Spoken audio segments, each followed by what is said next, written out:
And if road construction and traffic get you stressed, this next story is for you. Here's DETV's health and wellness correspondent Dani Bourjolly Smith with more about this silent killer.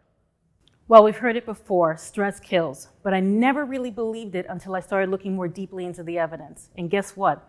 It does. See, when we get stressed, chemicals and hormones literally surge throughout our body. At a particularly stressful time, you can feel your heart rate increase, break out in a cold sweat. For many, they can get an instant headache or stomach pains. But here's the thing, stress should be temporary.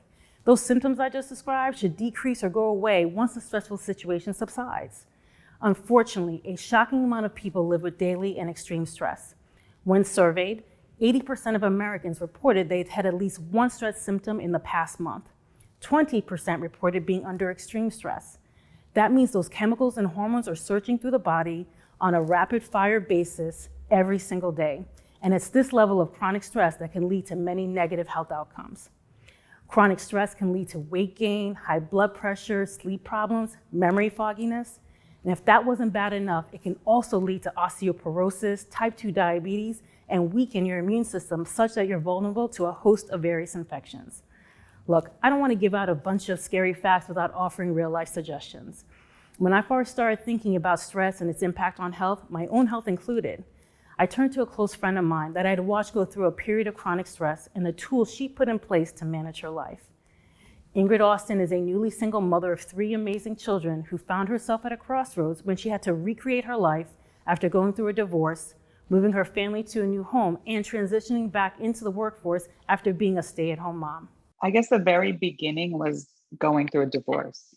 That's just generally stressful. I have 3 kids, so managing a divorce and children simultaneously was a lot for me. This was all consuming because everything changed.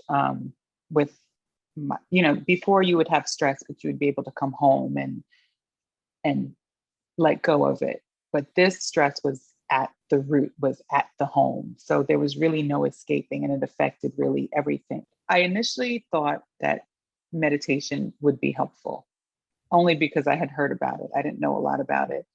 I did some online research and I learned about the Calm app.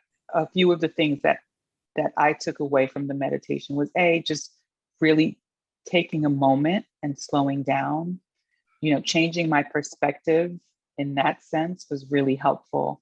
And then the other big thing I got from meditating is just really finding gratitude in things.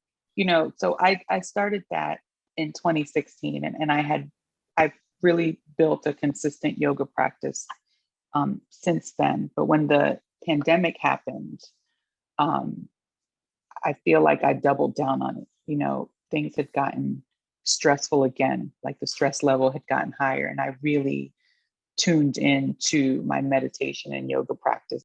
I still meditate at least 10 minutes a day. Sometimes I'll do several sessions. I wake up, I usually do 10 minutes before I get out of bed. I'll try and do a yoga practice during lunchtime if I can. And then I'll try and do a meditation practice again before bed. So lately I've been getting closer to 20 minutes meditating. Having meditation in my toolbox, I also just meditate whenever I feel stressed, or if I have a moment and I just need to calm my mind down, I'll do it at any point, whenever I can get those 10 minutes. Ingrid is not alone. So many people have to develop coping mechanisms to get through periods of stress. Here are a few more suggestions to help you get through a tough time. 1, meditation. Ingrid shared how she incorporated 10 minutes a day into her routine. And there are a number of free guided programs and apps as well as YouTube if you would like to give it a try. 2, physical activity. For Ingrid, she discovered yoga as a way to ease some of her stress symptoms. And just recently on this very show, we were talking about the power of 30 minutes of walking. 3, journaling. Writing down our pain, but also the things we are grateful for, help to release stress and remind us that bad situations are temporary. 4, support. Find that one person you can talk to. Ingrid and I call our version of support safe sister spaces. And when we invoke that term, we know that we can share the hardest parts of our lives with no judgment and total privacy. 5, therapy. You and your friends, even the ones you feel safe with, are not experts in healing from trauma, grief, or stress. If you have access, get therapy. The one reality is that no one is spared from stress. It happens to all of us. But you can armor yourself to recognize what you're going through, manage your symptoms, and use tools and resources to help you develop the coping mechanisms to get through stressful times. It can literally save your life. I'm Dani Bourjolly Smith. This is your Health and Wellness Report for the week. I'll see you next time.